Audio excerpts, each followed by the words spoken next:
Sziasztok! Sok szeretettel köszöntök mindenkit! A múltkori SUV tesztünk után nézzük meg, hogy a kisautó kategória manapság mit tartogat számunkra. 2009-et írunk, amikor is a Volkswagen bemutatta a Pólónak az 5. generációját, és ezzel eléggé megkavarta az állóvizet a kategóriában, hiszen számos olyan kényelmi és menetbiztonsági extra elérhetővé vált ebbe a típusba, ami akkoriban erre a kategóriára nem volt jellemző. Na de ne ugorjunk ennyire előre, nézzük meg először kívülről.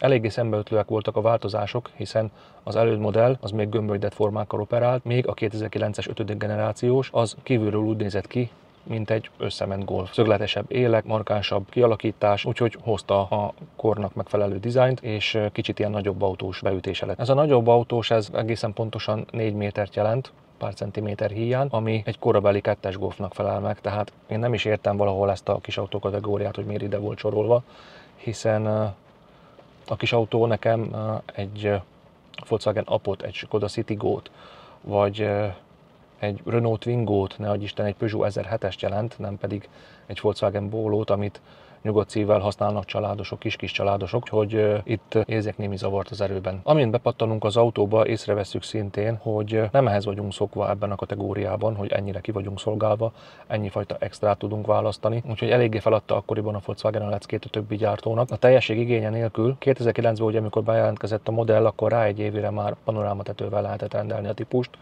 majd ugyanúgy jöttek hozzá további extrák, mint például a LED-es nappali menetfény, a Xenon kanyarba fordulós lámpák, távolságkövető tempomat, vészfékasszisztens, Apple CarPlay, Android Auto támogatás, úgyhogy ez mind-mind olyan extra volt, ami akkoriban ismeretlen volt ebben a kategóriában. Hogyha jobban beleugrunk a felszereltségi szintekbe, ugye volt a Trendline, a Comfortline és a Highline.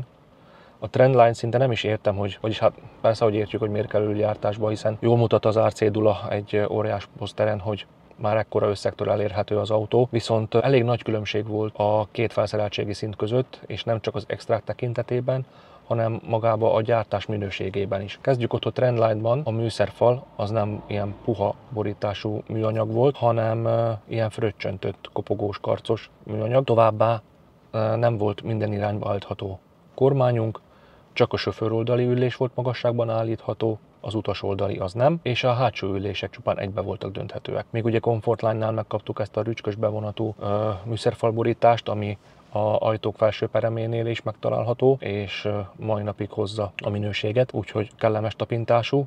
Továbbá az ülések 60-40 arányba dönthetőek, a kormány is 4 állású, úgyhogy ég és föld volt így a eltérés a két felszereltség között. Akinek viszont még ez se volt elég, ugye az mehetett feljebb a Highline-hoz. Ott már 4 elektromos ablak volt, hátsó tolató szenzor elérhető volt, de persze, hogy már említettük, a konfiguráció az még ennél többet is kínált. Lehetett ugye ülésfűtést, digitklímát, Apple CarPlay, Android Auto, távolságkövető tempomat, bőrkormány, sőt, még automataváltóval is tudtuk kérni, 7 sebesség DSG, mindenki szájíze szerint be tudta konfigurálni a típust. Ha pedig még ez is kevés lett volna, akkor volt még ugye a GT kiadás belőle, ahol azért rátettek a lovakra jócskán, hiszen 180 lóerőnk volt. Már a motor híres a megbízhatatlanságáról, 1.4 TSI, turbokompresszor, 180 ló, ahogy említettem, én ezt inkább kerülném, és volt egy nagyon limitált kiadás, a Polo RVRC kiadás, ami 2000 vagy 2500 darabban volt gyártva, itt pedig egy 2 literes turbós 220 lóerős erőforrásunk volt. Ezt csak így, mint érdekesség említeném meg, mert szinte nem is található a használt piacon eladó példány belőle. Viszont egy jó GTI a faceliftből az bőven kárpótol mindenkit, hiszen ott már egy 1.8-as erőforrásunk van turbós, pluszba pedig kapunk még 12 lóerőt, tehát 192 lóerőnk van. Ha a motorokat nézzük, akkor az is nagyon széles skálán mozgott, egészen az 1 literes 3 hengeresektől, a 60 és 70 lóerőstől kezdve. Ugye futottunk át az 1.2 TSI-re például, ami a tesztünk alanyában is megtalálható, egy 1.2 TSI 90 lóerővel 5 sebesség manuál. Ugye ez volt még 105 lóerős kivitelben is, ami váltotta az 1.6 régi szívóbenzinest. Itt annyi előnyünk volt, hogy volt ugye 15 lóerő pluszunk és egy kevés nyomaték, viszont ami igen jótékonyan hatott a fogyasztásra az az, hogy itt már 6-os váltónk volt, nem pedig 5-ös. majd volt még 1.4 szívónk is 75 lóerővel, és ugyebár aztán jött a 1.4 TFS-i, a GTI-be a 180 lóerővel, majd az 1.8-as 192-vel, és a már említett limitált kiadás a 2 literes turbós 220-szal. Itt bezárult a benzines kiadás.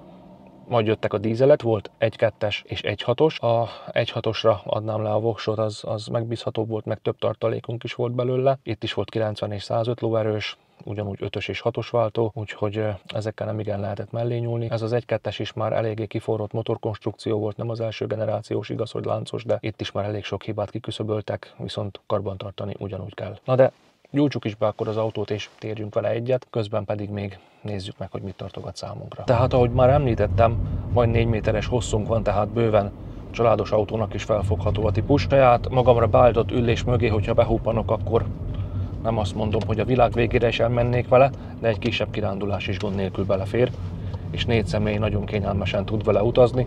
Ha nagyon szükséges, akkor még egy 5-ödiket is be tudunk préselni. A csomagtartó az hozza a kategóriában az átlagot, 280 literről beszélünk, tehát azért a bevásárlást el tudja nyelni. Dupla padlónk van, szintén egy kényelmi funkció, nem kell olyan mélyre emelni a csomagokat, hogyha nincs olyan nagy bevásárlásunk. Úgyhogy mindenre gondoltak a Volkswagennél, ezt a kategóriát szerintem kimaxolták bőségesen. Nem tudok olyat mondani, amiben azt mondanám, hogy nagyon kitűnik a többi típushoz viszonyítva, viszont megint az jellemző erre a pólóra is, hogy a Volkswagen úgy alkotta meg, hogy nem kiemelkedő, egyik tulajdonsága sem, viszont így, ha az egészében, összességében nézzük az autót, akkor nem igen tudunk belekötni. Én ezt már rég elengedtem, hogy most egy autó unalmas, vagy megint azok a semmit mondó élek vannak rajta. Egyszerűen ez annyira ízlés és pofon, hogy kinek mi tetszik, hogy én azt mondom, hogy ha most ebben a kategóriában keresnék autót, akkor biztos, hogy én is egy pólót vennék, hogy olyan a vezetési érzet az autóban, mintha tényleg egy kategóriával feljebb ülnénk, kényelmesen nyeli az úthibákat,